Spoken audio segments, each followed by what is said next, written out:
ఈరోజు నేను అదేవిధంగా జనసేన అధినేత పవన్ కళ్యాణ్ గారు కలిసి ఎలక్షన్ కమిషన్ కలిసాం. అన్ని విషయాలు కూడా చాలా స్పష్టంగా వారికి ఎక్స్ప్లెయిన్ చేశాం. నా సుదీర్ఘ రాజకీయ చరిత్రలో కానీ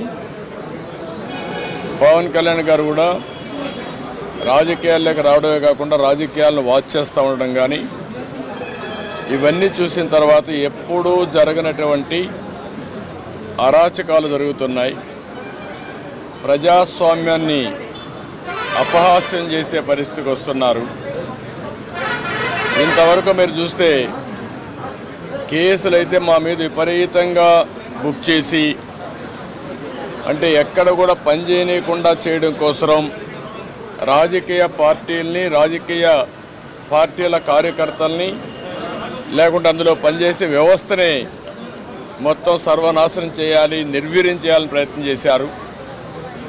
ఇప్పుడు ప్రజల్లో ఉండే తిరుగుబాటు చూసిన తర్వాత హోల్సేల్గా ఓటర్స్ అందరినీ మార్చేయడం, దొంగ ఓట్లు వేసుకోవడం ఇలాంటి చేస్తే తప్ప సాధ్యం కాదనే కన్క్లూజన్కి వచ్చారు. ఈరోజు ఒక ఎగ్జాంపుల్ ఇచ్చాం.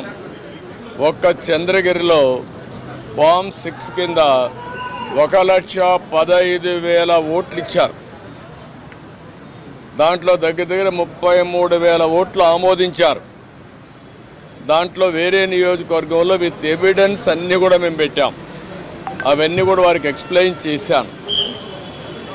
అదే మరిగా స్టేట్ ఎలక్షన్ కమిషనర్ ఆ రోజు పడిన అవస్థ కానీ కడాన ఆయన డ్యూటీ కండక్ట్ చేయడానికి ఆయన విధి నిర్వహించడానికి సెంట్రల్ హోమ్ మినిస్టర్ని అడిగాడు ప్రొటెక్షన్ కోసం. కుటుంబాన్ని ఆయనకు సెక్యూరిటీ కావాలని అడిగే పరిస్థితి అవి కూడా ఇచ్చాం. ఫైనల్గా మేము రిక్వెస్ట్ చేసింది వారిని ఒకటే చెప్పాం, ఏదైతే ఎలక్షన్ డ్యూటీ కేసే ఆఫీసర్ని సెలక్షన్ ప్రాసెస్లో కాకుండా ఆల్ ఇండియా లెవెల్లో చేసే బెస్ట్ ప్రాక్టీసెస్లో ఎంపిక చేసుకోవాల్సిన అవసరం ఉంది. Please like, share, subscribe.